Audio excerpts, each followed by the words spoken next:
Mari kita belajar PBLJ tentang makanan ringan khas Betawi.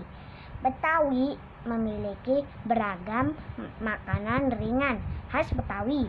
Makanan khas Betawi bermacam-macam, yaitu ada kembang goyang, dodol Betawi, kue rangi, kue akar kelapa, dan kue ape. Ada juga makanan ringan lainnya yang terbuat berbeda-beda, bahan yang berbeda-beda. Misalnya kerak telur yang terbuat dari bahan-bahannya seperti beras ketan, telur, parutan kelapa, dan bawang merah goreng.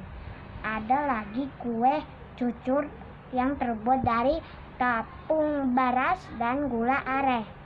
Makanan ringan khas Betawi dibagi menjadi dua macam, kue basah dan kue kering.